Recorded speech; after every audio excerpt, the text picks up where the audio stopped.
gentlemen, the show is about to start in 10, 9, 8, 7, 6, 5, 4, 3, 2, 1.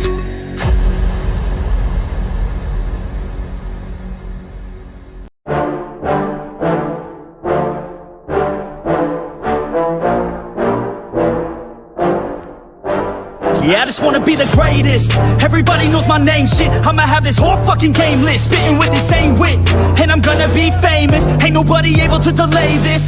Coming up, I had a vision to make it. Never wanted to be nothing, always wanted to play shit. In class, always wondering why I know the same shit. How the hell am I different if we all know the same shit? I ain't never let them doubt me, it's about me. Keep my head down, let my mouth speak. They surround me, they all about the clout, see where the crowd be. Every time I speak loudly, they more about me. Man, you know I got a bounty on these lousy ass haters that surround me. So they doubt me, they don't know nothing about me. So their mouths breathe, I'ma change that soon. Better watch out now, see? I just wanna be the greatest. Yeah. And I just wanna be famous. Yeah, I just wanna be the greatest. Yeah. And I just wanna be famous. Yeah. And I'm not playing any more games. Either put me on the charts or I'll put you up in flames. Better recognize art, cause I don't forget names. Should've seen me from the start, coming at you like a train. Think I'm about to fall apart every single fucking day. Seeing all these damn stars with my well-deserved fame. And I spit these gold bars while they spitting out shit. Man, I give this shit hard, but it gives me back pain. I wanna be a spectacle, they skeptical. But man, I got that chemical, exceptional. I do it all intentional, professional. So I can make that decimal incredible. I'm not thinking, man, they're saying that I've gone insane. I'm not ever gonna make it cause the game has changed. I'm not good enough, man, no that's not okay. Tell me that shit again and I'll stop the brain. I just wanna be the greatest. Yeah. And I just wanna be famous. Yeah. Yeah, I just wanna be the greatest. Yeah. Man, I just wanna be famous. Yeah.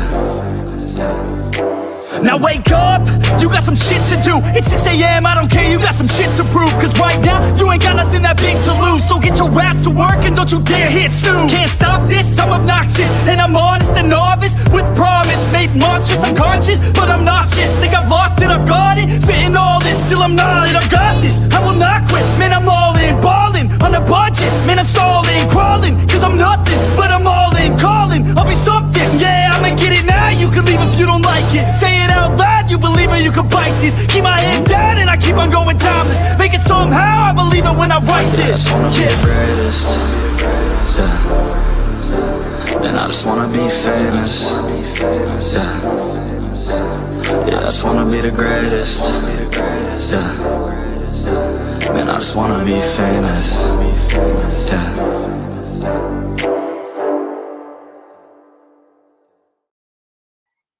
What is good, everybody? Welcome to the Reality Check, where AK is the name and knowledge is the game. Appreciate you guys for stopping in, showing up. It's been a long time, very long time.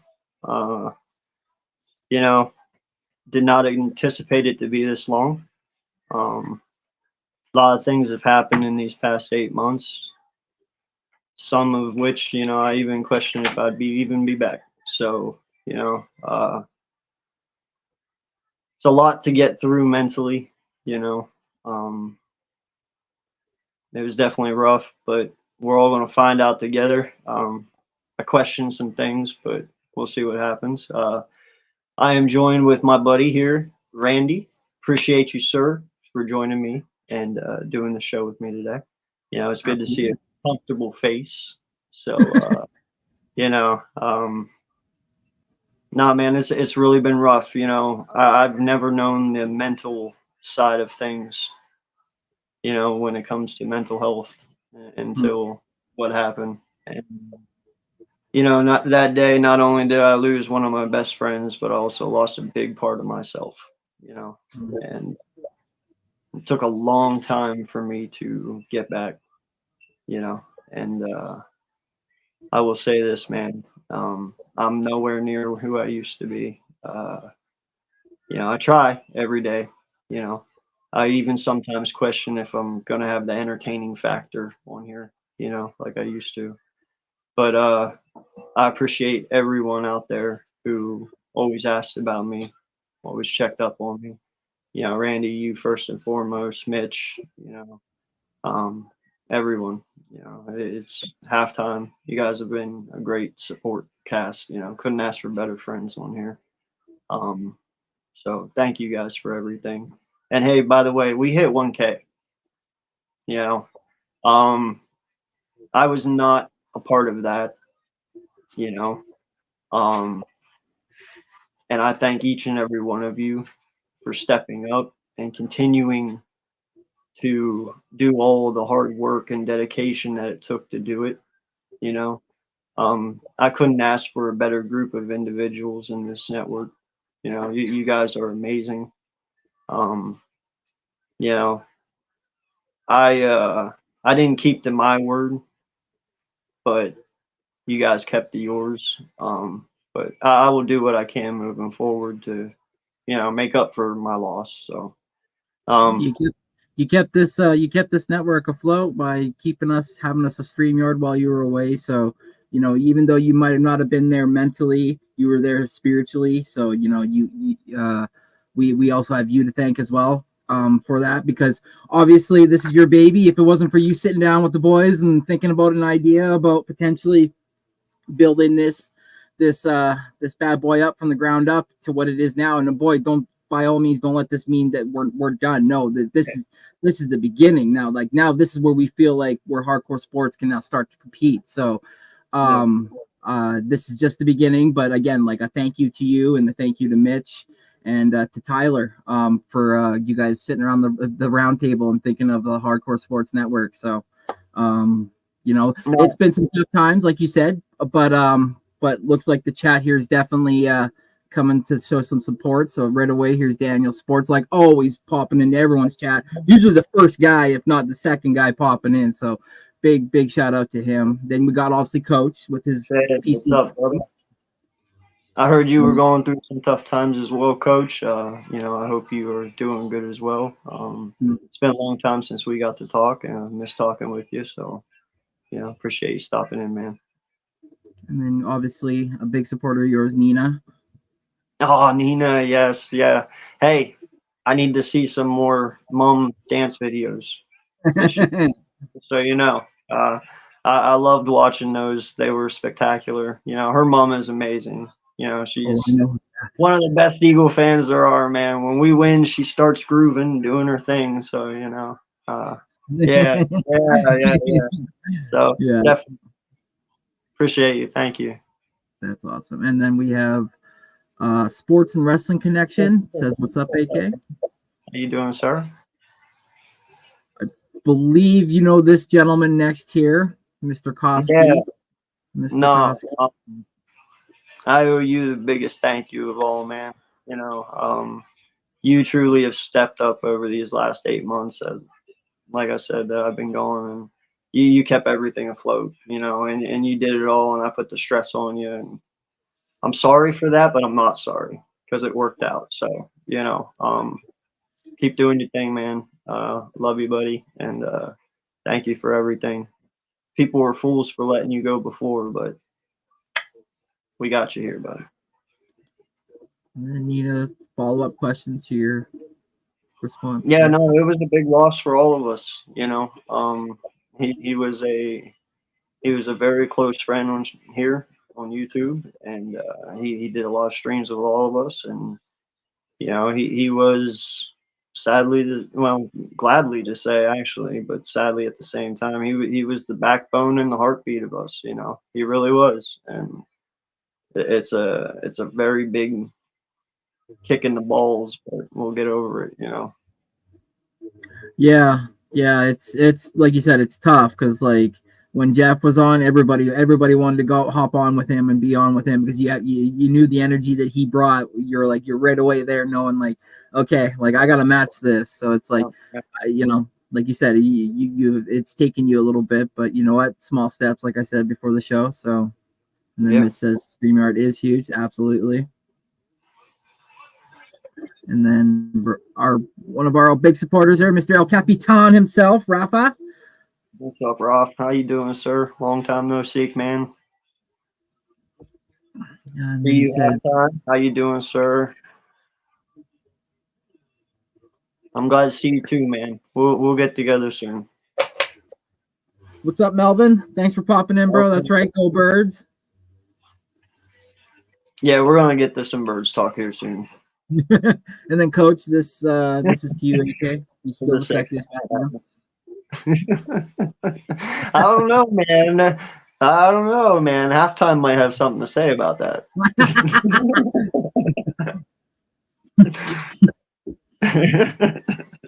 Don't take a drink of coffee when he's about to say something. Yeah, there we go. Speaking of, there you go. There's the man Yep. himself, Mr. Halftime. What's up, sir? And then Spongy, Yeah. the loyal sponge. Special cards. Yeah. Yes, and then Sunday, yes, Mitch. I'm honored that the people wanted to sit down and listen to you interview me. So yeah, I'm blessed that you picked it. I'm just glad it's not super fucking early in the morning like you've been doing the other ones, because no, this boy ain't waking up that early. So we pushed it back an hour, but it's still pretty early in the morning, so it should be fun. Coach. I know, man. When those shades go on, man, he pops. You know, I don't get it. It's on. Yes, that's right, Spons. That's right. You see the jersey. That's right. That's right. One of the greatest white boys. Listen, there's a lot that we could talk about. I'm not even going back to last year. That's done. It's over with. You know, I'll just keep my opinions to myself on that one. There's no use to even going into that shit. So my first topic with you and your opinion is I want to know what you feel the hiring of Vic Fangio and Kellen Moore is to you. You know, Oh, okay. First, what is Derek Weiss? What? Oh, Jesus! Come on, Sponge. You're just thinking of all the dope jersey swaps now, like the Jalen Suggs, so it says Suggs Dick. Yeah, we all know that one. Yeah, we get that. Yeah, they're gonna be epic. They're all gonna be epic because of his name. But yeah, to answer your question, first of all, I'll go with the Vic Fangio. How many years now has the Eagles been trying to basically implicate the Vic Fangio system from the outside, whether it be like a prospect or somebody who was from the Fangio tree, and now finally we get the said man himself. Do I think it might be a little bit too late? Yes, maybe, because now a lot of people understand Fangio's system, but Fangio is still a stud. He understands the game. He understands how to adapt. And the one thing that I took was when he got hired, I wanted to see automatically what was said about him. And at first there was a little bit of negativity that he demands a lot out of his players. And I was like, that's a negativity? You're playing in the goddamn NFL as a defensive player. I would want my coach not to be buddy. I would want him to be to get the best out of my players' max potential. And if that happens, he's got to kind of rub you a little bit the wrong way, so be it. But guess what? It's working. Because then afterwards, shortly afterwards, a lot of players came out afterwards and were siding with Vic Fangio, saying, "Oh, we like the signing because he gives players the ability to play and let them be the player they want to be." So for that aspect, yes, I'm excited. But do I think we have enough guys in the system or they're here now to help his system? Yes and no, because it is kind of like hit and miss. And then as for the Kellen Moore, obviously you're going to go based off the numbers that what he had with the Chargers, but then you got to look at what the Chargers had for weapons. When you looked at Mike Williams goes down almost instantly for them, then they don't really have Keenan Allen for the remainder of the season. Sorry, so it's Joshua Palmer, Austin Eckler, and then just a bunch of dudes, and he was still able to put up 3,000 plus yards, and he was injured as well. So for me, I look at, okay, so he comes here, he needs a dominant back in order for his system to work. So they go out and they get Saquon Barkley. And I was like, oh, damn. Okay, that's interesting. Do I think the tires might be a little bit run on the Saquon train? Yes, but I also do feel like with a better O-line where he can get less hits, where he's got to take, I can't remember the metric, but it was said something where like his expected hit between or from the height of the ball to his hands was like 1.9 behind his O line at his peak. So it was like basically as soon as he was handed the ball, he was having to make a man miss almost instantly.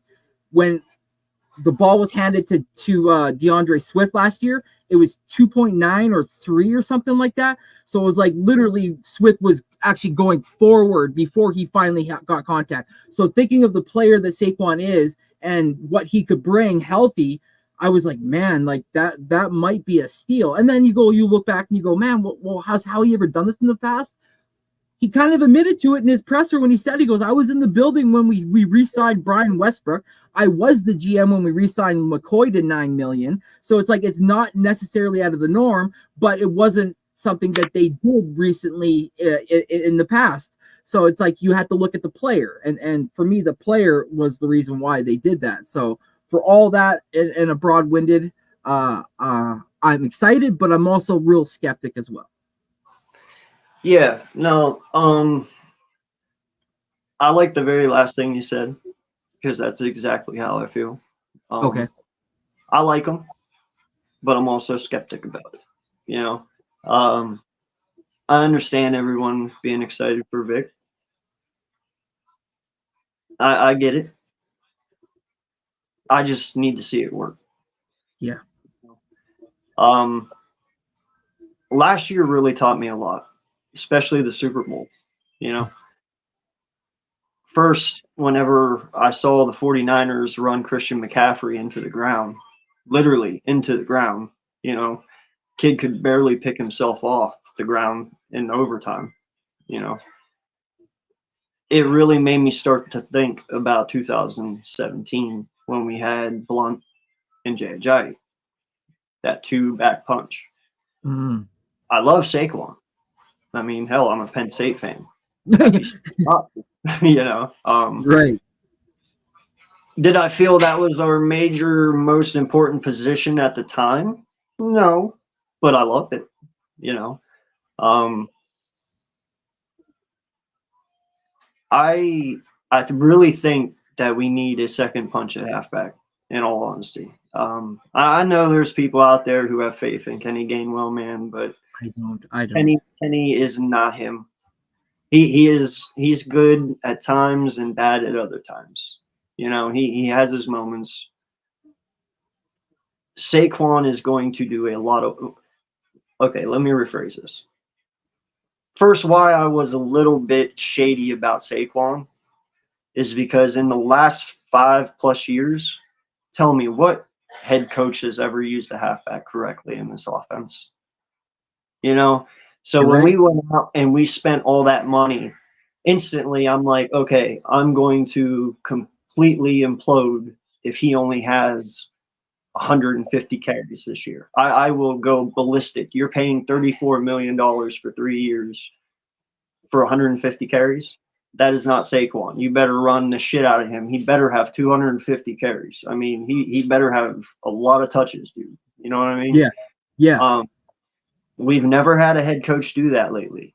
So I want to see them do that. You're paying this man that money. You're saying he is him. Well, then make him be him, you know? Yeah. So that's the only reason why I was skeptical on the halfback thing. Because I was like, if you're not going to use him, well, hell, you could go out and get an A.J. Dillon. You could go out and get an Eckler. You could go out and – we've made halfbacks work before, you know, that shouldn't work. So that was my only thing. You know, as long as they utilize him correctly, I'm cool with it, you know. Right. But you have to do it. You can't – if Saquon has 9 carries in a single game, I'm going to blow up. Yeah. You know what I mean? Like that shouldn't be even a thing. He should have 20 a game. Easy. Easy. So, you know, no more tush pushes either. When you get Saquon, that kind of eliminates the tush push, I would say. Yeah. You know, the tush push to me was implemented because we didn't have a power back to get that last little, you know, inch or yard or whatever it was. Yeah. So we implemented the tush push because it was unstoppable and Jalen is strong to do it. First off, I want to see a squat challenge between these two guys. Yeah. Yes. Yes. But because Clydesdales. you have Saquon, you shouldn't ever do the tush push anymore. I shouldn't say ever, but you should not have to do it as much. You know what I mean? Constantly. Exactly. Yeah. Which will help our offensive line not get completely like Destroyed. smacked on, you know. Yeah. That's Ran a lot over. yeah, that's a lot of weight in that big ass ball of people, you know. Yeah. So that was my only thing there, but I love the signing. Saquon, if they use him correctly, bro, this is probably the most dynamic, unstoppable offense. Seriously. Yeah. Pat Mahomes would shit bricks to have this offense. Like, let's be real. Anyone. Yes. Would. And you know that's the thing. I gotta say this, man, because you've heard me talk about it, and I've talked about it with Mitch, and I've talked about it with Halftime, and even Adam Costa. Mm. I want to see Jalen Hurts under center a lot more this year. Please. The last 3 years, I have seen this in the shotgun. I get it, RPO system. Dude, there's more to football than RPOs. Yes. There is. You know, I need to see Jalen under center, man. Because if this is his third offensive coordinator and he is in shotgun all over again, all the time, I'm going to start to question if Jalen can even run under center. Now, I know that's a stupid thing to say because I've seen the kid do it in college. Right. But doing it and doing it effectively is another thing. Yes. You know, Nick likes to sit there and state that he plays his players to their strong suit. Are you telling me that that's not a strong suit of his? So I want to see Jalen under center, man. You need play action. You need to open this up. Yes. You know, that is something that we've been missing these last 3 years. Honest. So they need to fix that, man, in my opinion. And I think Kellen Moore can do it, and I hope he does it. You know, and if Nick really is saying Kellen's the guy on the offense, he's the one in charge, then, you know, there should be a big change. Hopefully a little less RPOs and a little more run, play action, you know, deep pass, medium passes, whatever. Or even some Saquon Barkley into the backfield passes as well to utilize him. Maybe get 300 touches doing it that way 25, 30 times a season. You know, so. Yeah. So that's all I'm saying, man. And that's not a knock on Hurts. That's not a knock on Nick. That's not a knock on Kellen. I just don't know what's going on. I don't know how no one's asked that question. I don't know how anyone's never questioned it. But I started to question it last year. I think last year he only ran under center 9 times the whole year. 9. And wasn't that terrible. basically mostly most of the time him actually taking the ball and running with it because he had to go up and get like that so like a lot of it was designed that's like excluding push pushes. That is excluding push pushes. Okay. That takes that away. He only played under center 9 times last year. That's you can't do that. At least in my opinion. Sit back and relax, and they know what's coming now at this point. Like you said, you want. Yeah, no, I get it. Yeah, that's fair.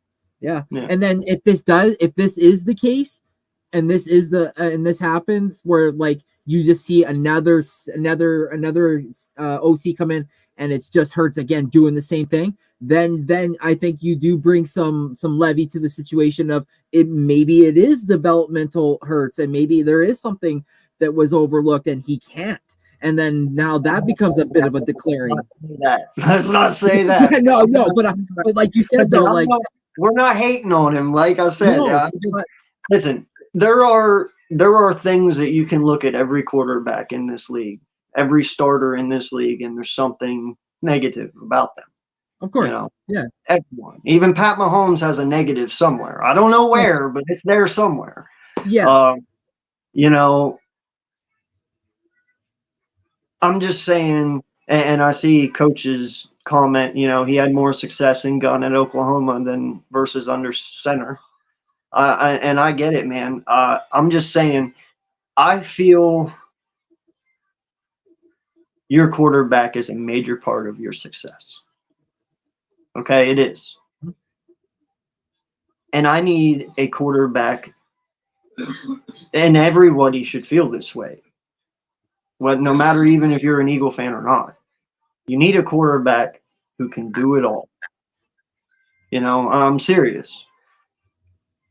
You know, I'm just saying that there are certain things I feel that if you can't play under center, that is a very big major flaw to sustaining success. We'll put it that way. You know, you can be successful with it, but eventually people are going to catch on. You know, and yeah, you can change it, but there's only so many ways you can change it in shotgun before you have to start going other directions. And that is one thing that I felt last year was a little messed up with our offense. Whenever shotgun wasn't working anymore, why didn't we go to some under center? Try something different, you know? Yeah. You know, most people say, don't fix what ain't broken. We'll fix what's broken, you know? I don't know, man. I'm just saying there's things that I question in this offense. Now, I don't know if it is I don't know if it is Nick. I don't know if it is just because of Jalen and who he is and how he plays. I don't know if it is just how they're just stubborn and that's the way they want to do it. I have no idea. I'm not putting any blame on anyone. I just feel playing under center and play action would open up this offense a lot more than just running in shotgun 98% of the freaking time. You know? Yeah. I have a question for you though. Now, does that mean that now with the signing of Saquon, do you think that like this offense is going to be more predicated 60-40 or is it going to be a 50-50 towards the run? I would listen, man. First off, if you got Saquon Barkley, in my opinion, you better be a run first team. Yeah, like that's what you're telling me. You're sorry, my son. She's agreeing. She's like, yeah. For those of you who don't know, my son has Down syndrome. He is 6 years old, about to be 7 in April. He's agreeing. He cannot talk. He does not talk at all. He hasn't talked ever. So he yells when he wants something, and then he laughs about it. So if you hear him yelling, he's not hurt. He's not upset. He's literally just being him. So just kind of ignore it, and I apologize. What were we talking about? What did you ask me? Do you think now that we have Saquon, the offense is going to be 60-40 or is it going to just be 50-50? We're like, because I think he should get the ball 25 plus times a game. If you got a bell cow like that, you got to run that sucker. Yeah, no, man. He should have it 25 to 30 touches a game. And that's what I'm saying. If you want to run the ball, okay, this is why I feel you should be under center too, especially when you're running certain times. I don't mind running out of shotgun, but I feel it is a lot harder for a halfback to get forward momentum when you are in shotgun because he has to pause a moment, wait for you to hand him the ball, and then take off. Where when you're under center and you hike the ball, the QB turns around, the halfback's already running forward. He already has momentum.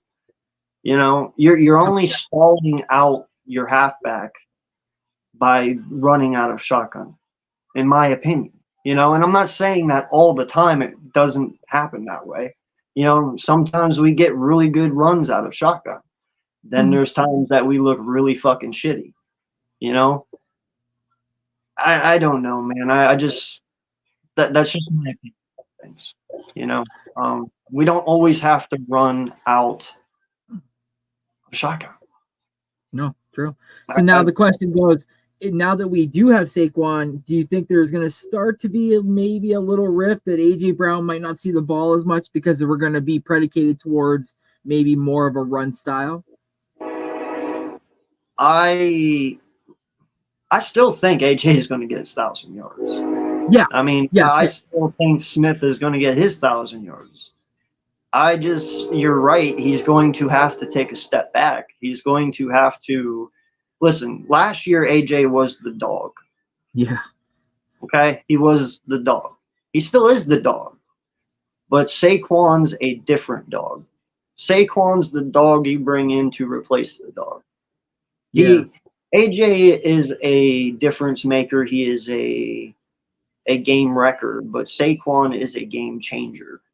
You know, Saquon is one of few people in the NFL you can truly say you paid to change your team. Right. You're not paying AJ Brown to change your team.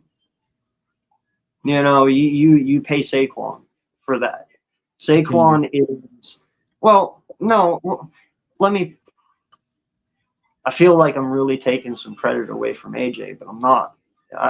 And I know people might twist what I'm trying to say. Like, AJ is dynamic. It's just there are certain gems in the NFL, like TJ Watt, you know, Aaron Donald, or he retired, you know, that they just are on a whole nother level from everyone else. You can literally throw them into any scheme and they will work. I don't know if you can throw AJ into any scheme, he'll just work, you know, but Saquon is that guy. He is a top 5 talent. He changes someone's team. He would change anyone's team instantly. So, you know, that's the way that I look at that. Now, he's going to have to take a step back for Saquon to and for our franchise to achieve what we want to this year. Whether or not he'll be okay with that, that's beyond me, but I think as long as we're winning, he's not going to care. Facts. Plus, not just that, man. I truly think our media blew that shit up a little bit more than what it should have been. Yeah. But that's just me. I honestly don't think AJ had an issue at all. Yeah. And secondly, we're talking about two guys who were best friends, are best friends. You know, he's the godfather of his child. Yeah. You know, I'm sure they can say things to one another that most people can't, and it's not going to hurt their feelings, you know? Right. So we just got to let it alone. You know, it's not like this is – it's nothing, man. It's really I want to say really quick, too, though. If that was Tom Brady yelling at his teammates, it would have been no news because Tom Brady's trying to get the best out of his players. Who's to say that that's not what AJ Brown was trying to say to Jalen Hurts? Because maybe he thought Jalen Hurts' body language was reading like as if like he just didn't care, and he's like, "Come on, man! Like I need you. I need that Jalen Hurts." You know, so it's like we're thinking that they're going back and forth about a catch, but he's like probably telling them like, "No, I need you to get in that mindset." And like you said, the media just blew it up. Yeah, he was probably telling them, get angry, man. Yeah. Like, show me some pissed off shit. Like, show me anger. You know, Yeah. I hardly doubt it was about that, man. I mean, we had 2,000-yard receivers last year. How much more can you get on the ball? I mean, so, oh, man, I had something, too. Oh, well, doesn't. So, we went over the signing of Barkley. That was part of topic 2, so we're not even going to touch that one. Huff, first and foremost, I love the signing. You know, and I guess I hear there's rumors that we're probably keeping Riddick. So, if that's true, I don't know, but if he stays, that's amazing. If he doesn't, I'm not too concerned about it. All right. Bryce Huff was brought in here to be a bigger role than what he was in New York. You know, the more his play snaps went up at the end of the season last year, the better Bryce got. I really think Bryce Huff could have the potential to be better than Hassan. He's only 25. He hasn't really played that. He hasn't played a full year yet. He's only, you know, been in and out of the lineup, you know. Rotation. So I don't know, but I understand why. I don't want to get rid of him because I would love having Huff and Riddick on both sides. That would be dynamic, you know. But you got to also have room for Nolan too, you know. Got to see what that kid's got. You spent a 30th, right? Yeah, first round pick. Yeah. last Yeah, you pick or spent second last pick. a pick on him, so kind of got to see what he's got. Yeah, man. I just. By the way, did you notice that Bryce Huff is just a overgrown Boston Scott? Yeah, I did. Yeah, he just looks like a grown ass man from He's a Boston grown Scott. ass man, Boston Scott. Yeah, It's like you took Boston Scott and you shoved him with fucking stuffing, and he blew yeah, up and like. then like made him like that jacked up version Yeah, of dude, himself. I'm not even playing, dude. He's a blown up Boston Scott. Yeah, I was watching the presser. I'm like, who the hell are they kidding? This is Boston Scott. Like they got Boston Scott to come in to beat Bryce Huff. But yeah, you're right. He looks exactly like Dude, Boston they have Scott, the same haircut. and he's the the same hairstyle. Yeah. I was like, I don't know. We live in a simulation. yeah, exactly. Yeah, I think you found your Just twin, saying, and bro. ironically, same team. It's like what? Bro, twin brother. That's almost like Danny DeVito and Arnold Schwarzenegger. Yes. What was that movie? Twins, Step Brother, right? Or twins. Yeah. twins. Yeah. No, that is literally what it is. Yes. They could be our own Philly twins. Oh, that's a good one. That's a good one. There you go. Yeah, if you could, the Philly Twins. Yeah. But yeah, No, that was crazy. When I was like, what? I was like, there's no way. Then I went and looked at Boston Scott, and then I was like, and then I put them side by side, and I was like, son of a bitch. dude, they are taking images 1-on-1. Yeah, I'm not even playing. Funny. Oh, God. So listen, I'm not gonna lie to you, man. I was a little bit shocked about CJ Gardner Johnson. You know, and the only reason that I'm shocked about it is because after he left, things got a little heated, and I figured he wouldn't want to come back. But hey, I was wrong on that one, and I'm glad he's back because we damn sure missed him last year. But he was also injured, so kind of wouldn't have missed him anyway. You know. Yeah. But how you like it? Yeah, I was a bit surprised because like you said, like how he left and like how he said like F y'all and like you guys are all just a bunch of bitch asses and someone stole his car from Philly, so he was like even more pissed about it. So he was like even like I was like, Eagles signed CJ Gardner Johnson. I'm like, and then you look at what money he got guaranteed and everything. It was like he still didn't even get a bag. So it's like when you think about it, when the Eagles originally offered him that deal before he left to actually go to the Lions and now eventually comes back, he should have just took that deal because that deal was better than anything he had in the last 2 years. He ended up just getting 1 year deals back and forth for petty cash. So it's like that to me was kind of like, wait, what the hell? But I like the dog that he is. He brought that ferociousness to the Lions when he was playing, and like you look on their playoff run when he was there, like man, like they were able to play free knowing that CJ was back there. And like you said, when we didn't have that, look what happened. Our team looked like a shell of themselves. Beantown says, wouldn't be surprised me if Barkley has a massive bounce back with the Eagles. We all saw what he did in college with a good offensive line, and he's a Patriots fan. Yeah. No. Listen, you weren't wrong. Barkley was 31st in the NFL last year when it came to contact behind the line. See, like they were. He was literally getting hit every time, negative yards before. Yeah. They said he had to make like guys miss. Like that's why he was like, all over the place. Because I shouldn't have done that. That looks bad online now. But he was all over the place. I'm called an air dicker. If you ever see Ricky the Nicky, I'm an air dicker. That's hilarious. I'm an air dicker. My wife's seen this. You're watching this back, Alicia. I'm an air dicker. But anyways, anybody that watches Ricky Stenicki will get that comment. Yeah, man. He was facing trouble right away, like right off the hop. Like he had to make stuff happen. So, yeah, 31st. Wow. Yeah. No. I'm just going from 31st to first, man. Yeah. Listen, I understand there's a lot of people who might think that our offensive line might take a step back this year. No Kells. Exactly.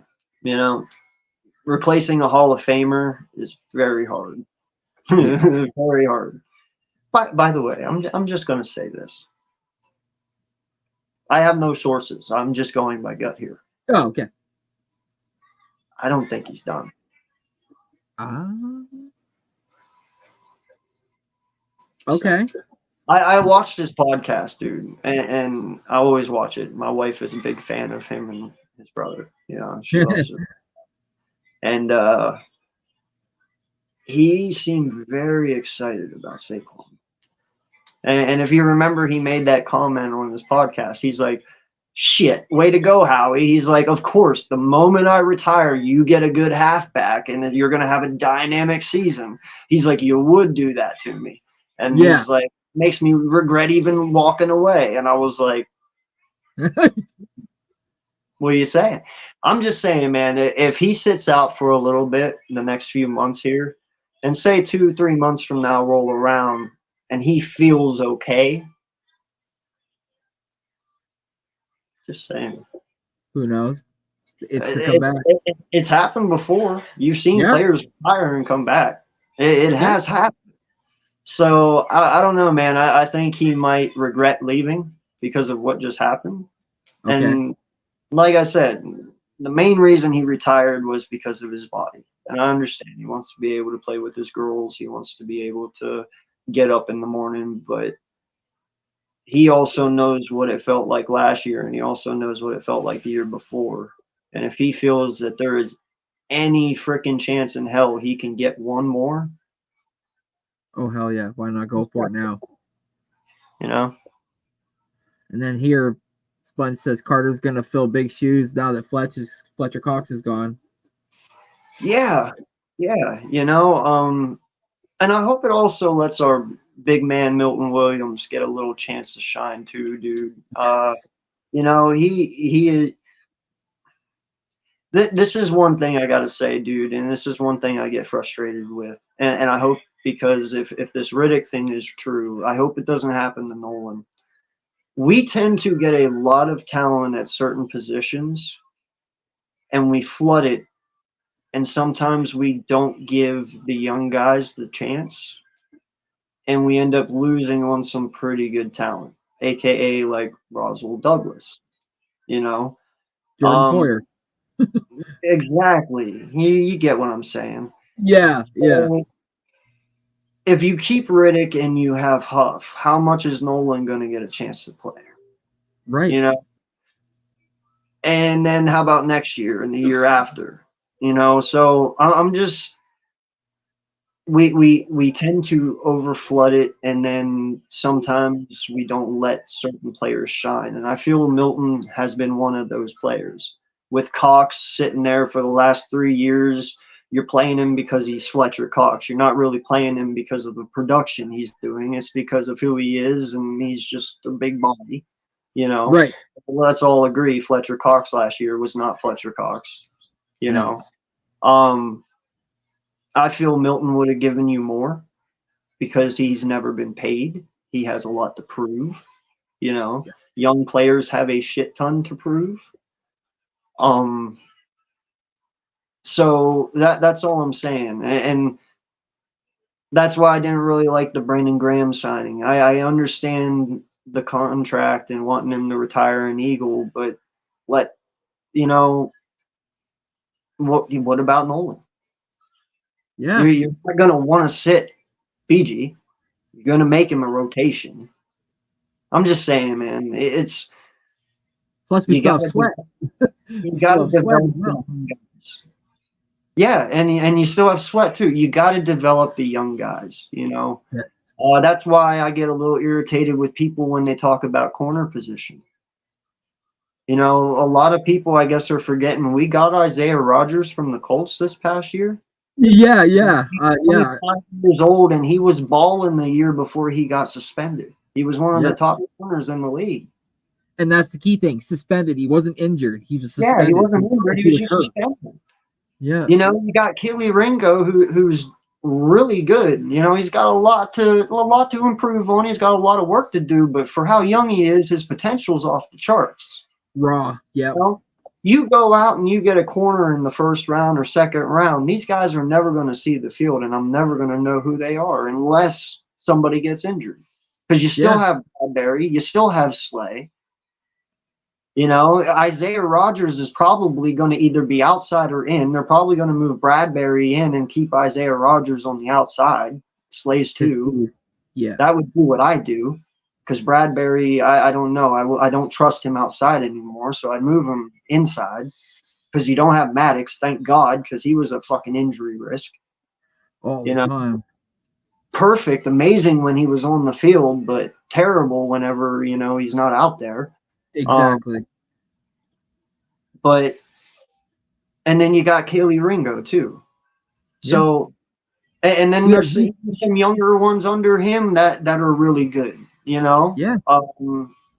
So I don't know, man. I don't want to flood that position too much because the talent is there. You just got to develop it, and you can't develop it unless the guys play. Yes. So I agree. I'm a little not sure why corner is such a big ordeal, and especially if Vic is just this god that everyone says he is. Well, then he shouldn't have an issue with what he has. There shouldn't be any issue at all, especially if you got Hassan Riddick on one side and Huffle on the other. You're looking at a really good pass duo again. Yeah.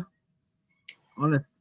Randy, you know how much I hate the Eagles, but having played center my entire football career, Jason Kelce was one of the best centers I've ever seen play the position. Hall of Fame, no doubt. Absolutely. And considering where we got him, it was a 6th round draft pick. Like how many Hall of Famers just come out of there like that? Like, he even thought himself he wasn't going to make the Eagles, and then look what he turned into.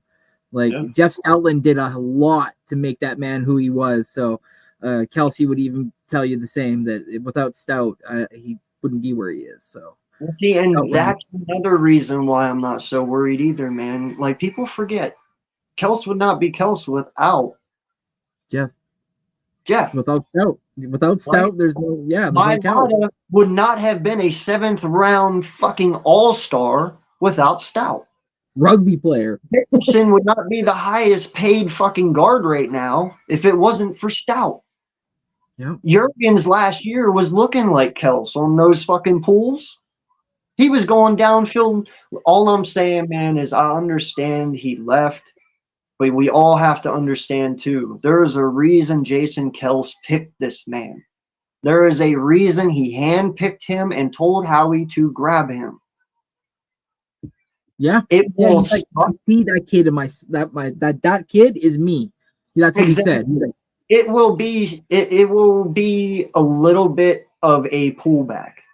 Yeah, of course. It will be a little bit, but it's not going to be dramatic. The kid is going to make mistakes at times, especially because he's going from right guard into center. You know, he played last year at one position. Now he's going into what he was.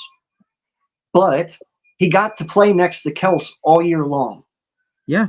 He's heard his cadences. He's seen how he did things. He understands it all. You know, I don't think Kels would also retire if he didn't think Jurgens could handle it. Exactly. You know? So I don't think it's going to be as much of a setback as people think it's going to be. You know, like I said, he's going to make mistakes.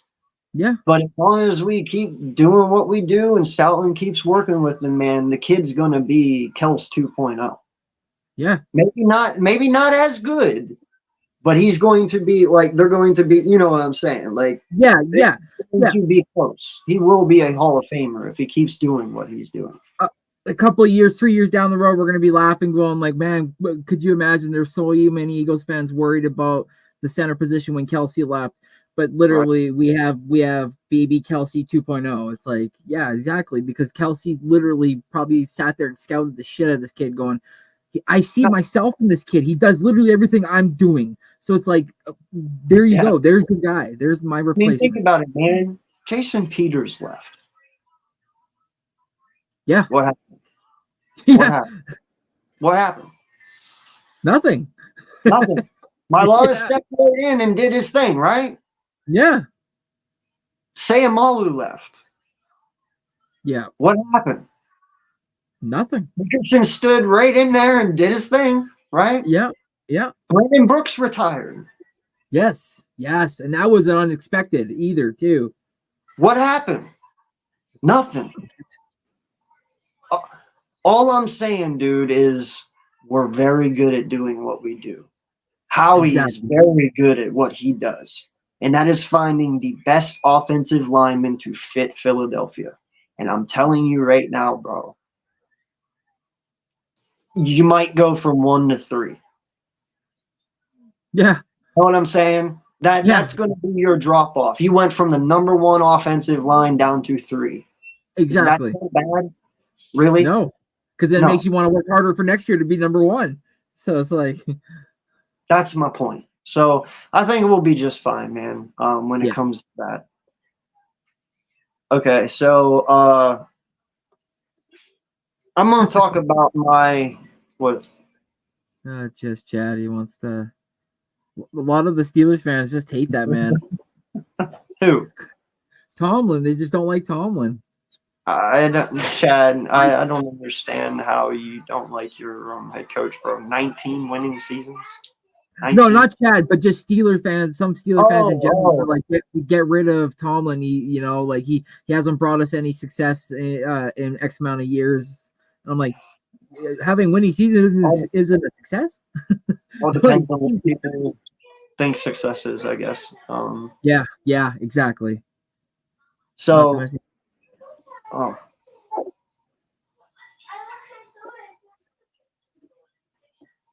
yeah. So, all right, I want to talk about I would say my most underwhelming signing. Okay. Well, not underwhelming. Sorry, that's the wrong word. But, underrated signing. Yeah, underrated signing. Sorry. Huh? Oh, what's good, Earl? How you doing, sir? Appreciate you. Thank you, sir. Hashtag I'm free. So, Devin White. Listen, I have heard some people clap back about this kid already. Mm-hmm. You know, I understand the kid isn't the best when it comes to pass coverage. I understand that. But this kid is a dynamite, dude. He is. When it comes to the run game, when it comes to blitzing, he is a dynamite.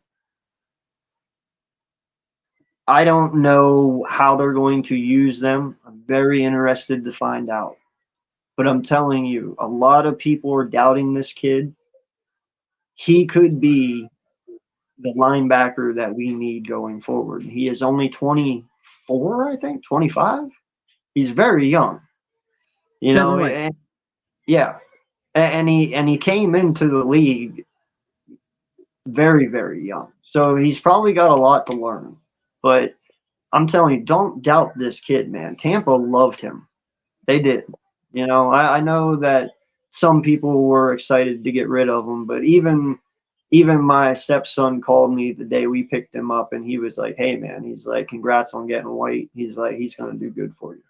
You know, I understand that, like I said, his pass coverage might be a little but that's what coaches are for.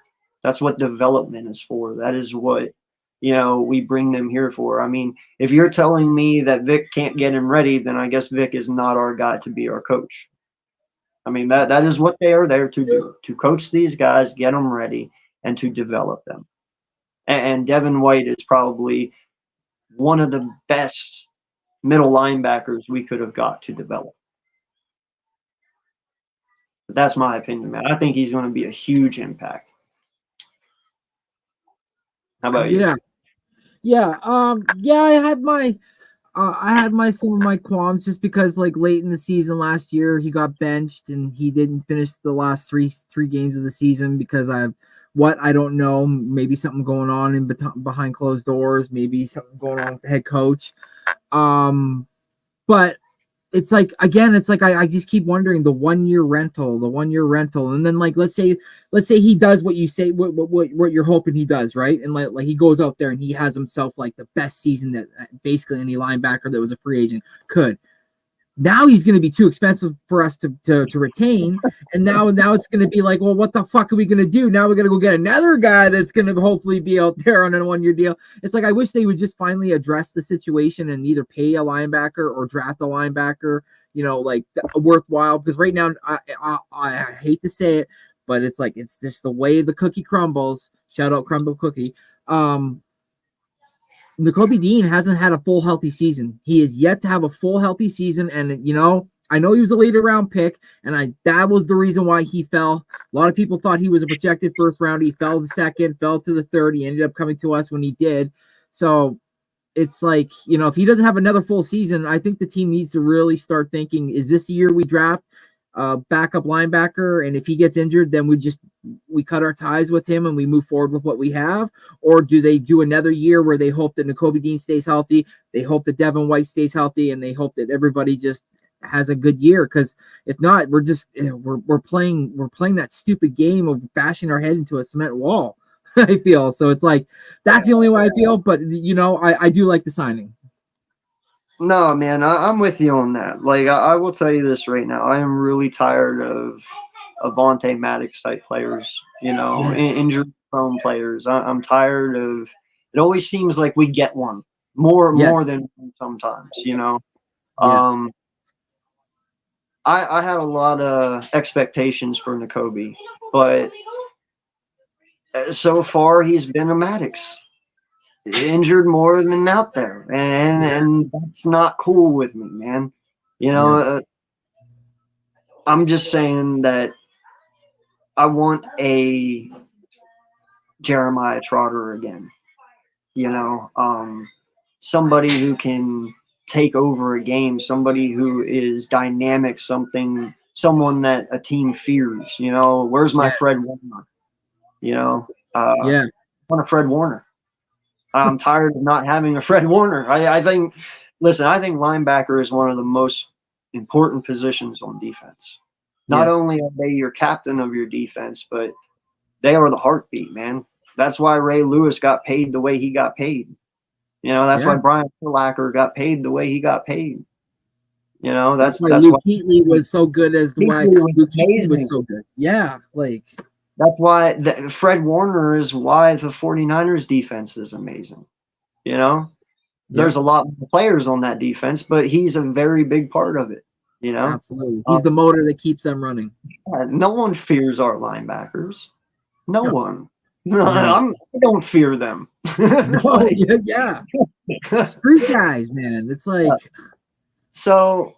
I don't know, man. I hope he does get it together. I hope he does do something. I mean, if I am right on White, dude, and he comes out and he gets over 110 tackles this year and he balls out and does his thing, I pray to God how he retains him. I pray to God he gives him a 3-4 year deal and he's like, hey, man, continue doing it. You're 25 years old. Let's go. But he probably won't. But I can't say that because we sit here and we say that Howie doesn't pay for halfbacks, and what happens? Saquon Barkley. So exactly. I don't know. It's interesting, but I hope we just address in the draft defense for the most part.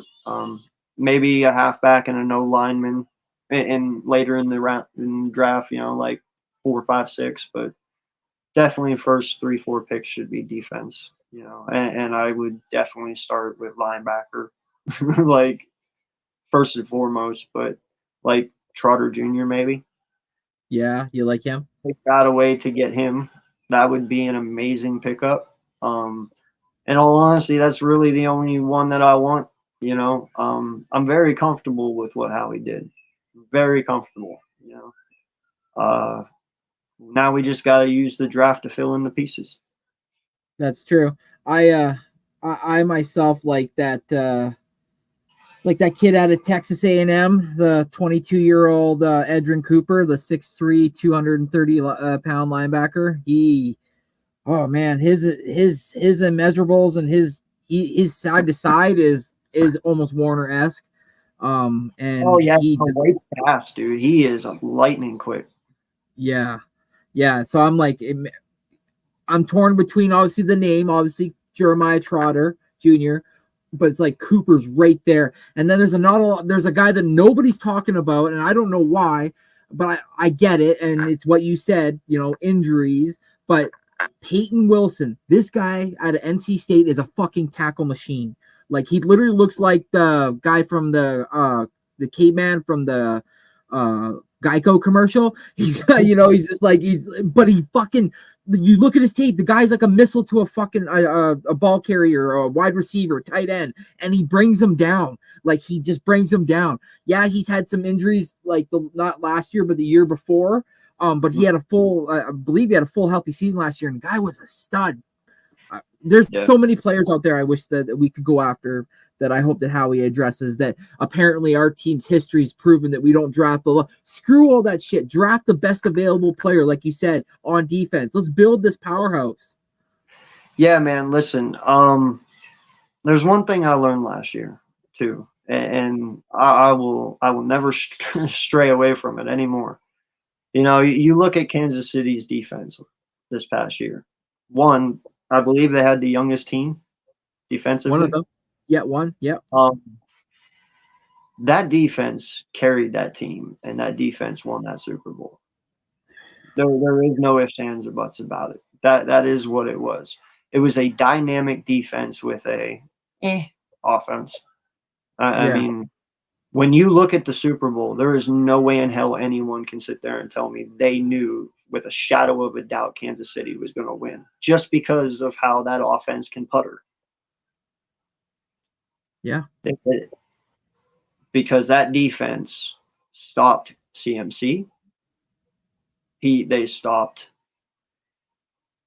Brock. First, that I've already said it too, man. Brock lost that game. You can't calculate for 7 points with an offense like that. That's Purdy, terrible. Debo, Kittle. Yeah, 7 points. You accumulated 7 points that entire game. 2 of them you overthrew. One to Debo, one to Ayuk in the end zone. Both of them 5 yards out of reach. Overshot. I'm just saying, man, that game, they never should have gotten that W. But that Kansas City team and Spags, dude. Holy shit, Spags. Yes. So much freaking credit. Spagnuolo is amazing, dude. And that defense is legit.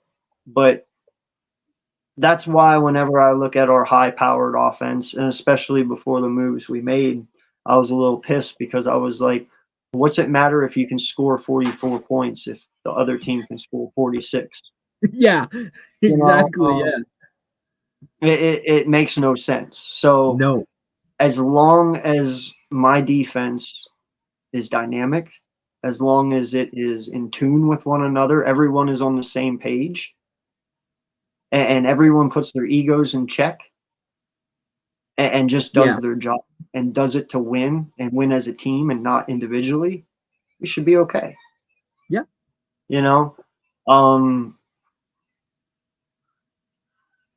I don't think our defense is going to be as dynamic as 2022. Same. I don't think it's going to be as dynamic as 2017. Same. But it's going to be more dynamic than what it was last year. Anything can be. I'm pretty sure. Yeah. Please. So all I know, man, is that I look forward to this season. I have a lot of faith. I have us around 12, 13 wins just with what we have right now. Yeah. I know teams are getting better. I'm very interested to see Washington this year. I think Washington will finish second. I don't think Dallas will be second. I think they'll be third because they haven't done anything, Yeah.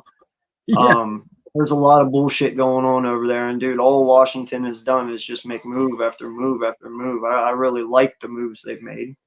If they can get the right quarterback, that team should be pretty nice, man. You know? Yeah, scary. Yeah. So, we got some competition. It's gonna be nice. But yeah, man, it's I'm just a little iffy about it. Like I said, and it's not that I don't believe in the talent or the people we have on this team.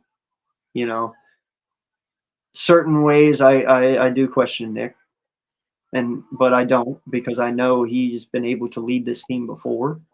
He's been able to get us to a Super Bowl. Now, how much of that falls on his coordinators at that time, that remains to be no knowledge that we know. Yes. That's behind closed doors in a locked box somewhere. But Yeah. I think we know. I think we all know.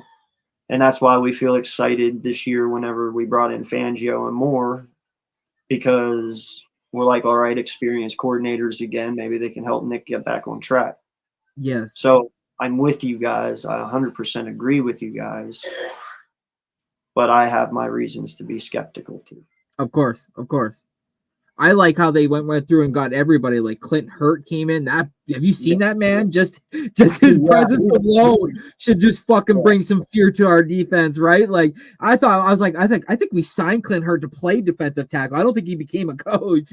I think they brought him on to be a dude on the line. But no, I just feel like the guys they brought in, it's like a newfound blood.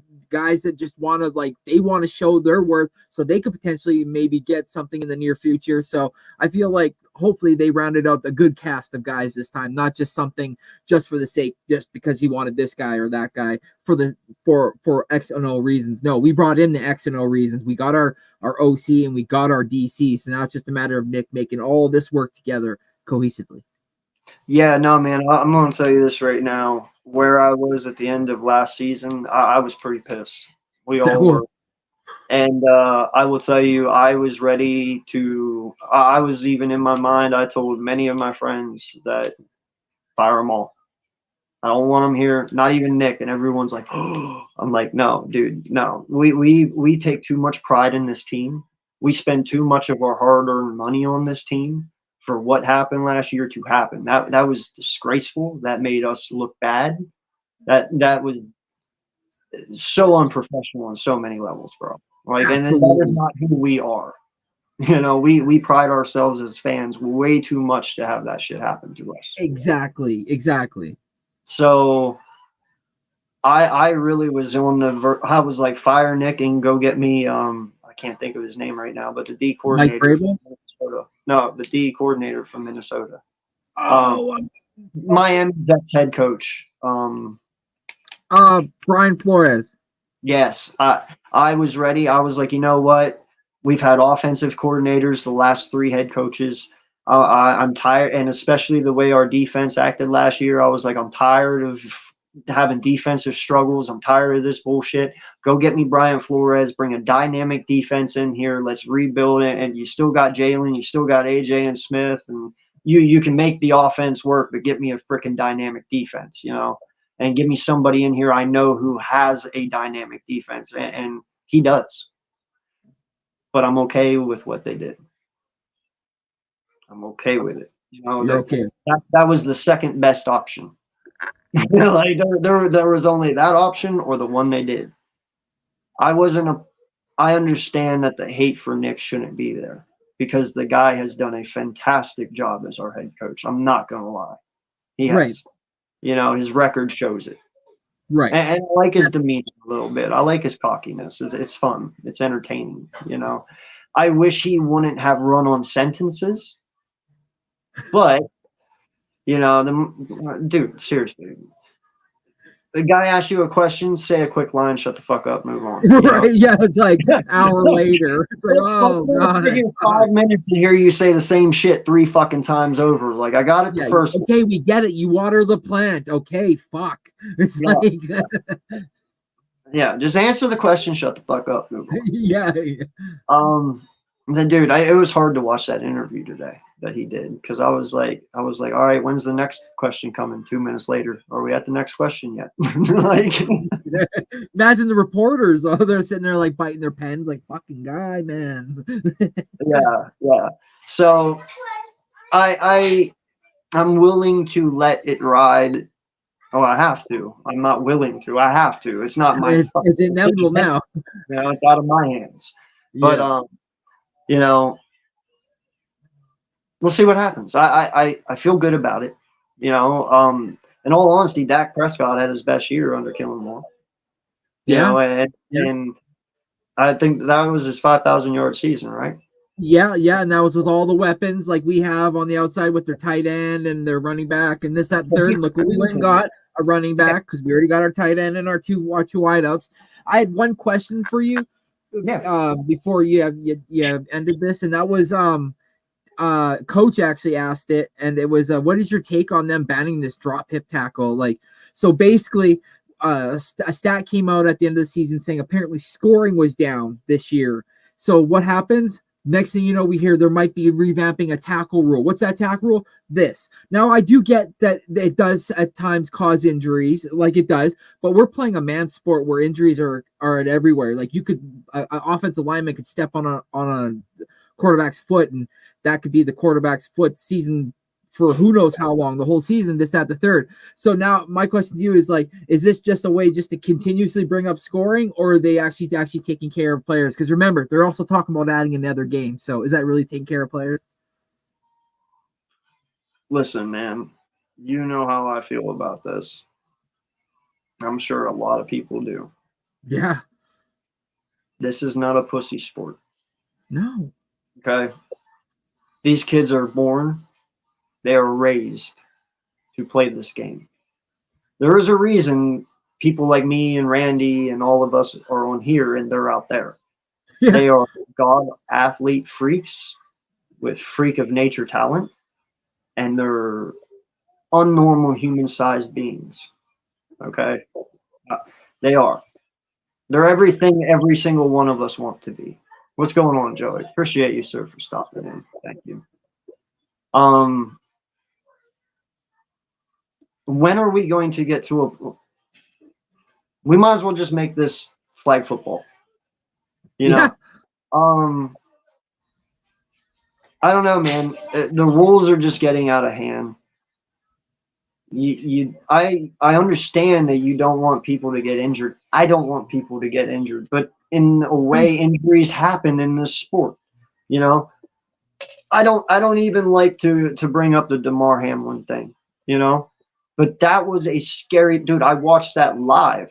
I watched that shit live. A lot of us did. That was scary as shit. Crazy. But that was a freak accident because he hit at the time his heart made that one certain beat, and it just freak accident. We all cringed. They said like 1 in a million. They're like, it's like getting struck by lightning. It's like, yeah, it's insane, man. And I'm just saying, like, but that made us all stop and think. And I'm so happy the kid is better, and I'm so happy he was even playing last year. yeah, played the playoffs. You know what? He's playing because he knew the risks.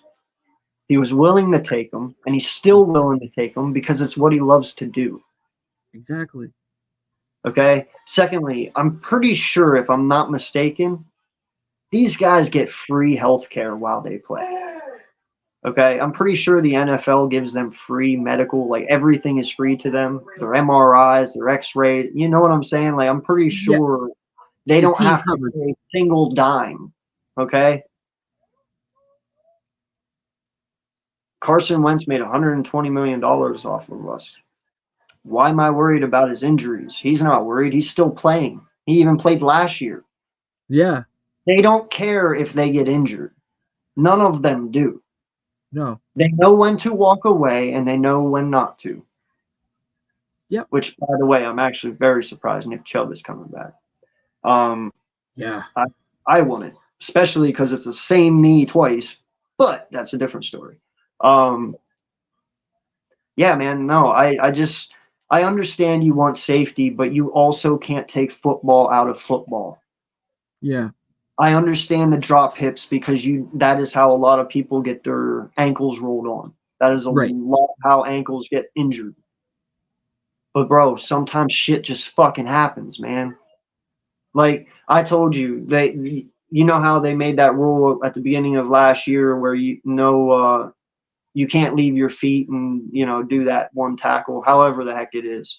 Yeah. And then Kazee, the Steelers safety, put Yep. that hit on that one dude. I forget who Yeah. it was, and they kicked Set him his out. ass off. Yeah. First off, Kazee left his feet before the guy even jumped because he was going for the ball.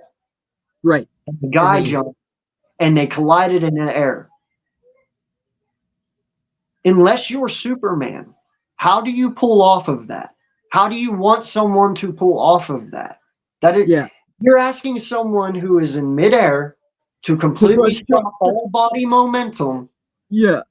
and just do what? Avoid the contact. Yeah. Sure. You can't do it, bro. And not just that, it happens like that. Exactly. It's not like slow motion where you're like, Oh, he's gonna catch the ball. I better move. It's like the ball's in the air. I gotta get it. I'm so tired of hearing this shit. I'm so tired of, like, for instance, the defensive pass interference. Man, sometimes just let these guys fucking fight it out. What if they're using their hands a little bit and they're making a little contact? As long as it is not blatant, as long as it does not clearly affect the play, let them fucking play. Yeah. That's all you got to do.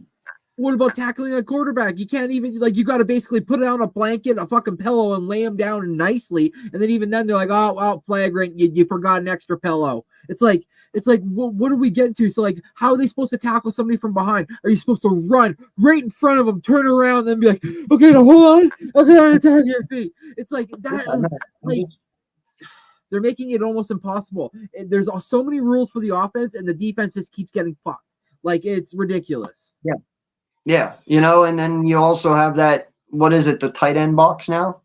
Yeah. Where you make contact with the tight end while he's in that one, what is it, that 5-yard box, 10-yard box, or whatever the hell it is? 5-yard box. Yeah, it's the 5-yard box. Yeah. Bro, what? What? No, Victor, it's the NFL. If I touch him, I get a flag? What? Yeah.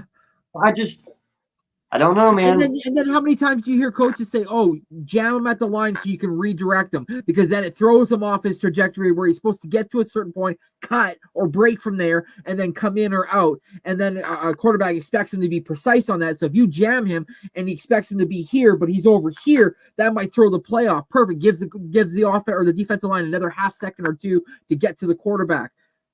Yeah. If that's not allowed, then what are we playing? Like you said, flag football? I'm good, thanks. I don't like watching that. Listen, man, I'm not saying that the NFL is rigged. I would never say that. The NFL, I don't believe it is. Okay. The Swifties believe you. But I will say this.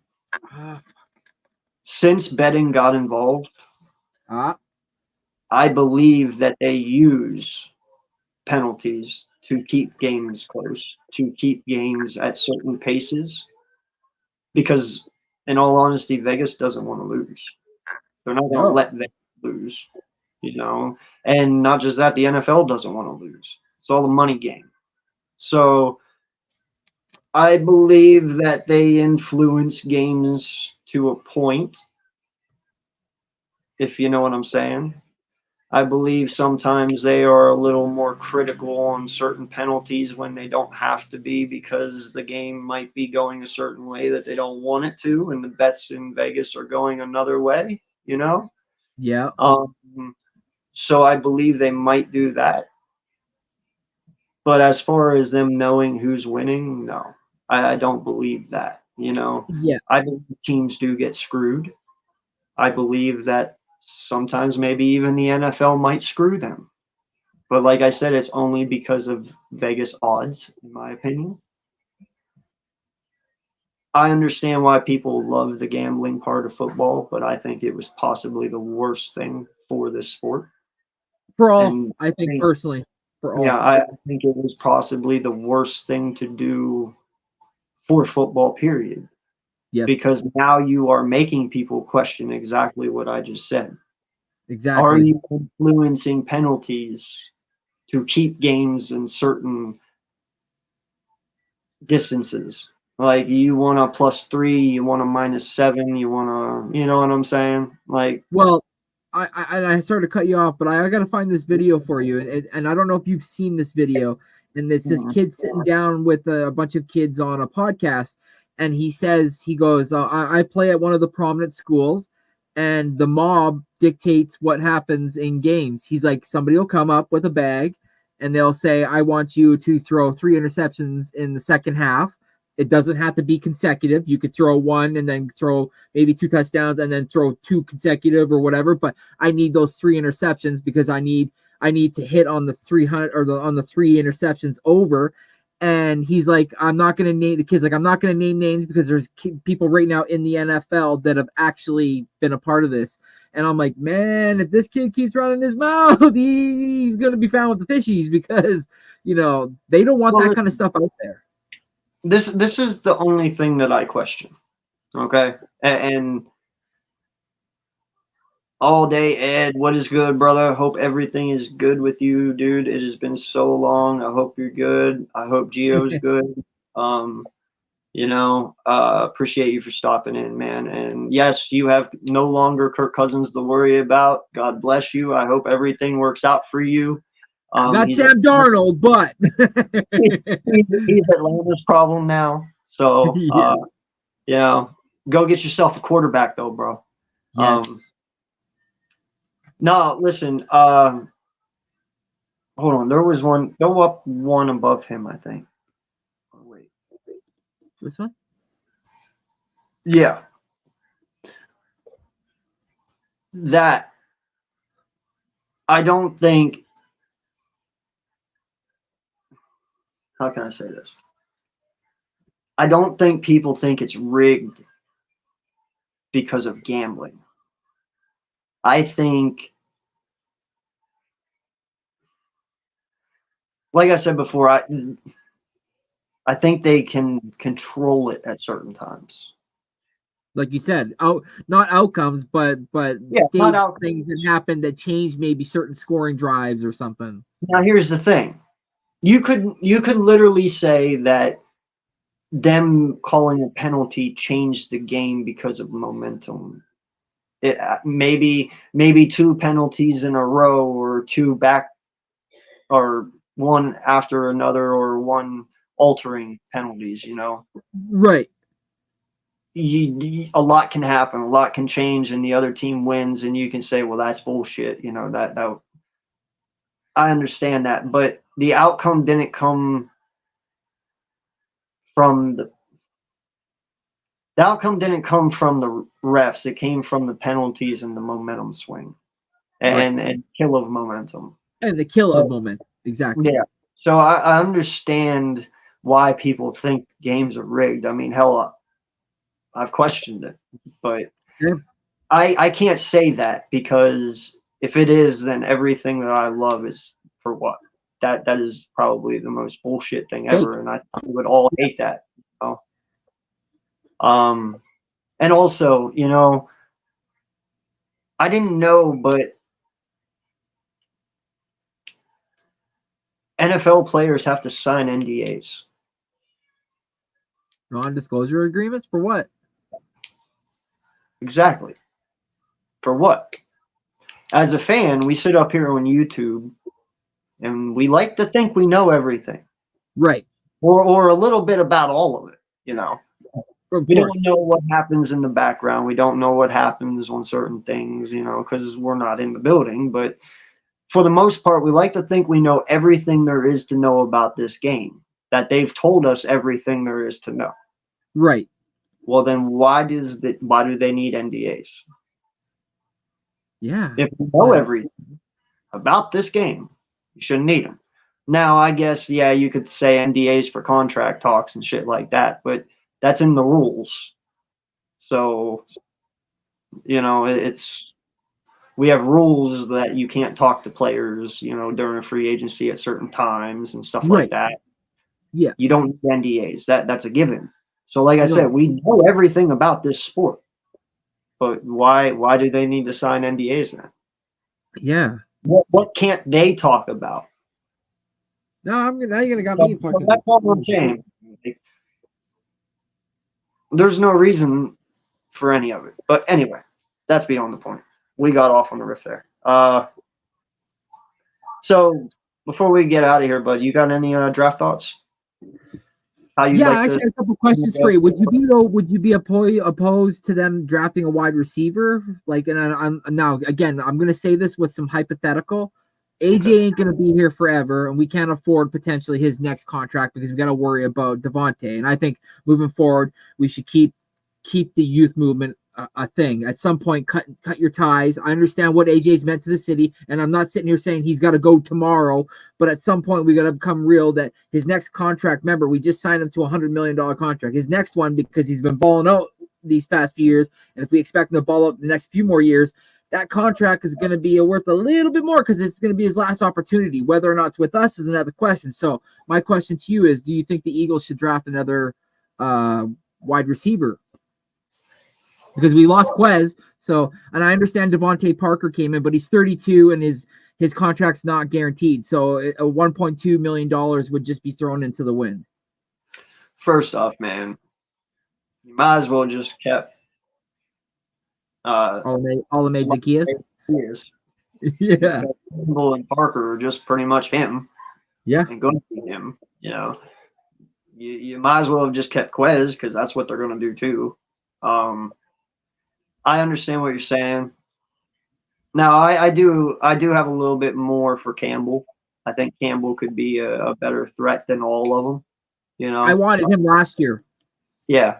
You know, I think Campbell is probably more than likely the sure bet 3 as it sits right now. Okay.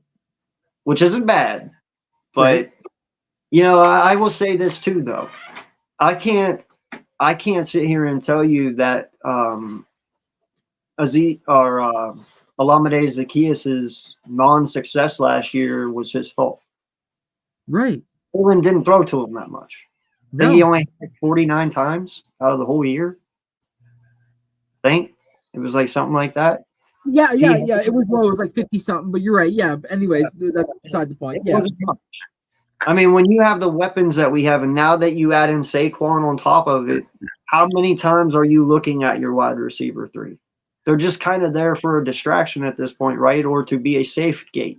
So if We you're had Julio last year as well. We even had Julio Jones play the number 3 at points. So bring him back. I'd rather have him at 3, in all honesty. I mean, he stayed healthy. He didn't get injured. yeah. He didn't. And we just didn't know how to use him. He's a We red just zone didn't threat. know how to use him. So, I mean, I'd take Julio back for my 3 in 1 second. Yeah. Now, yeah, I get what you're saying. I don't think we have to worry about that till next year, though, because I think AJ has 2 more years. I just meant bring the kid in, get him molded, get him in with the city and the cold and what it takes to win. All honesty, let me throw something at you. I want a tight end. Listen, we are starting to get into that Zach Ertz area. Goddard's 29. I think that was possibly our biggest mistake of all time over the last 5 years was holding on to Ertz. Ertz. There's a lot of Ertzes in this team, man. Ertz. A lot of Ertz. Yeah, but holding on to Ertz after the Super Bowl, that And was not cutting our ties. We should have traded him, gotten a second for him, or whatever the heck it was, and moved on. We waited too late, and then we got nothing for him. Goddard is starting to get at that time. I like Albert O, and I think we re-signed him, right? Yep. But I'm just saying, bro, Goddard and Bowers wouldn't be bad. I like Bowers, and everybody says I'm mental for going after him. But I'm just saying, if you would draft Bowers, use them both. What? He says, did AK just say he wants a tight end? Pause. Sorry, I had to. Already tight. No. There you got your answer, Blaze. Yeah, there you go. Yeah, and then I'd move off of Goddard at the end of the year. I'm just saying, man, when they start getting to a certain age, listen, Goddard is not Kels. You know, Goddard is not Kittle. You know, he's great, but he isn't them. You know, even Kittle's getting up there. You can see he's not even being as dynamic anymore. Yeah. So I'm just saying, dude, I'm preparing for next year too. And tight end is definitely my one big position of need. If you remember, we had a really good year when we had Ertz and Goddard. Very good year. They were a dynamic duo, and I would love to see us get back to like a 12-man personnel again. That would be, and in fact, that's when our offense had the most success, was in 12-man. And that's when Kellen Moore had the most success with Dallas, was when they went 12-man with the 2 tight end set. I'm just saying, I would do it, and you know, I like Calcaterra, I like Alberto, but they're not that guy. No, you know, and I mean, we need somebody of Goddard's level to be a 2. You know, they're calling the kid apparently the tight end of the generation. Like they think he's better than Kyle Pitts. Like, remember what they said about Kyle Pitts. So supposedly he's had the best NFL combine of tight end history. Like I guess the kid's like the greatest, supposedly. So we're about to find out. But that's what I'm saying. And I didn't even know that until, you know, I know he was the best one coming out of college. You know, that's who he is. He's the best one right now. Yeah. And that's what I'm saying, man. Like, why not? I wouldn't, if you're going to stay at, what we got, 22? 22. I'd take him at 22 if he's there.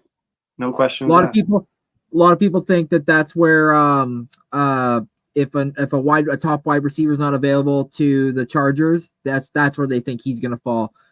So Herbert has like a security blanket. So it's Herbert and to Bauer.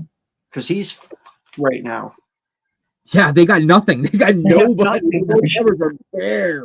Like they don't even have a running back. Like they lost Eckler. Like throw the ball and run for it. He's going to catch it. Yeah, this is going to be a quarterback option. All right, I'm going to fly out the flat and I'm going to throw it up deep to myself. Okay, right? All I know is I hope Harbaugh has a plan, dude, because you don't make that dramatic of cut on offense if you ain't got something planned, you know. And the fact he didn't even sign anyone in free agency for any of those either. Like he did nothing. So I pray to God Herbert has a healthy career this year, because I don't think he's gonna have a fun year. I don't, man. It's gonna be bleak for Charger fans before it gets better. That's for sure. Yeah. That's so corny, Mitch. That is so corny. The Chargers are not charged 100%. No. Listen, they got your Harbaugh. Yeah. No, listen. Is there any chance you think Herbert gets moved? All right, let me put it this way. Do you think that Harbaugh would pull the trigger and move Herbert to trade up and get JJ to continue his career with him? Well, first of all, somebody has to be willing to take on Herbert's new contract that he just signed, so he's got that big cap hit. That's why they're in cap hell. Most teams would take that though, who aren't in cap hell, because Herbert is not. He's not like the quarterbacks on our squads right now. Let's put it that way. If Herbert had half of what even Baker Mayfield's had in his career for wide receivers, Herbert would be unanimous in people's eyes as a great quarterback. But right now, people are like, oh, you overrate Herbert. It's like, well, tell me when he's had a competent wide receiver, let alone a coach. Because the fucking guy's been in the league and putting up numbers with fucking basically garbage workers and freaking post office people, because it's like he's not had a healthy season from anything. And then that TCU wide receiver that they got, he didn't turn into anything anyway. So it's like that was a bust potentially too. So he's making lemons out of limes. So yeah, but I don't know, man. I was just saying, I saw that Harbaugh praised him and he said JJ is the best quarterback in this draft. I was like, are we gonna see Are we going to try and see like a Chip Kelly type thing? You know how Chip tried to go and get Mariota? Yeah. I just wonder if he's going to try. I don't know. crazy. That would be crazy. The Spanos family, not known for paying people as well, because that's the family that owns the Chargers, right? And my sister is running it, and the brothers don't even want anything to do with it because I guess it's just a cash cow. It just eats money. So I wouldn't put it past them to get rid of that contract. You know what kind of scares me? Who sits with the second overall pick? Is it the Commanders? And who needs a quarterback? Them. Oh wow! Could you imagine giving the Chargers the second overall pick for Herbert? The Washington Commanders have a shit ton of cap space. I believe they had some of the biggest out of everyone. Yeah. I don't think they've finished spending, and I think they have pretty good cap space still, like we do. I'm just saying, if you're in need of a quarterback and you really like fucking Herbert and they want to get rid of him, I'd take Herbert over any quarterback in this draft. They have $62.4 million still. I'm just saying. And then he gets his quarterback, JJ, and Washington gets their quarterback that they've been looking for forever. That was if I just said that and that fucking happens, I'm going to puke my guts out But if that happens, it would be on draft night, by the way. It wouldn't happen or maybe a few days before draft night. But I'm just saying. That would be fucking insane if they did that. Like I'm an Eagles fan for life, and like there's nothing. I mean, I got that shit tatted on me for a reason. Like there's no turning back from that. Obviously, I can get it removed, but that's beyond the point. Oh my god! And you guys know how much I love Herbert. Like I'm a big Herbert fan. Where are the Chargers right now in the draft?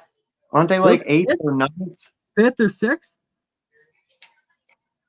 Are they 8th? I don't know. I know they're not high.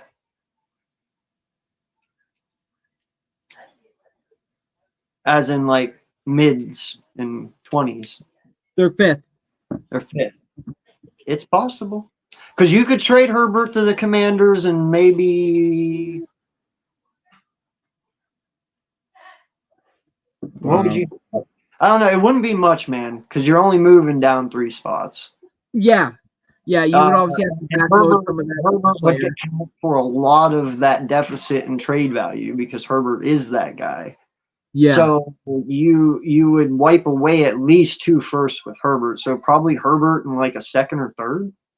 Yeah. Something like that. Yeah. You then Washington has their guy, and they don't feel so bad about trashing Justin Herbert at the Chargers because they're rebuilding. Oh, dude, I hope I just didn't knock that into existence. That would suck ass for us, man. That would be the worst trade known for the Eagles right now. Because then we would have to face Herbert twice, and we would get demolished with his arm. Like they got weapons over there. They got guys now, and it's like fucking they shored up their offensive line. They got Eckler to help in the backfield. They still got Brian Robinson, and he was a stud last year for them. They did lose Curtis Samuel, so I wonder what's going to happen there. But they could address that in the draft potentially even. So it's like FML. And if you trade Herbert away and you get JJ at fucking 3 or 2, you can grab 2 wide receivers in the 2nd and 3rd round to make up the gap room that make up the gap room for Keenan Allen. Keenan Allen, thank you. Keenan Allen and Mike Williams. Yeah. Oh shit. I hope no commander watches this. I hope no commander is watching right now. Yeah. I might erase this video after Don't be this. watching. We're actually wiping the video. This episode didn't happen. So, I mean, hell, dude. Oh, wait. No, that wouldn't work because they're behind them. Okay. Yeah, I'm going to stop. Never mind. See, what made this all interesting was when Keenan Allen said he wasn't going to take the pay cut. If Keenan Allen would have took a pay cut, then there's more to the idea of them. Oh, maybe they're going to take an offensive lineman or something to help shore up that Herbert doesn't get hurt. But the fact that Keenan Allen was like, listen, I had 110 receiving or receptions last year. That was my career year. I am not going to take a pay cut just because you guys decided to go into cap hell by paying everybody else at the same time. So it's crazy. Yeah. This live might just get deleted after this. I don't know. No, so, well, listen, man. I think I'm gonna call it quits here. I know you got some things you got to do. My Yeah, I gotta daughter's go sit down and cool. stretch out the leg now. Yep, but thank you so much, dude, for coming on. Thank It's you. great to be back, and it's great to have a friend to do it with. And Yeah, yeah, it was fun. definitely was good to just sit here and talk some football. So, Yeah. you Yeah. have any You're last down words? for it another time, just let me know, and I'm always available. Like I said, I got an open schedule for a little bit here. Yeah, no doubt. Got any last words? Go ahead, promote yourself, man. Let them know where they can find you. Obviously. Yes, that's right. You can find me next shift, everywhere, wherever you want to type into your socials. If you can't find it, then type in the name Randy Genereux. That's GENEREAUX as in xylophone. I'm gonna be hopefully trying to vamp up some stuff here in the near future. Maybe something with the NCAA AA March Madness. NBA playoffs are getting close. Hockey playoffs are getting close. So like I just said to AK and announced to the world, I will be home for a little bit for the next little while with some health issues. I'm doing good, okay? Just got to stay home. So potentially have more time to myself. So be on the lookout for myself and maybe even AK doing a little bit more here in the near future. So until next time, y'all. Peace. Well, I appreciate you, sir, so much, and I wish you all the best. And you know I'm here, and we'll talk all the time. So, Thanks, Mac. well, appreciate each and every one of you for coming out and joining us today. This has been another, well, actually my first show back in a while, Yeah. but another successful one. I am the NFL Reality Check, AK, where AK is the name and knowledge is the game. So appreciate you guys for coming out. Stay tuned for more. Peace.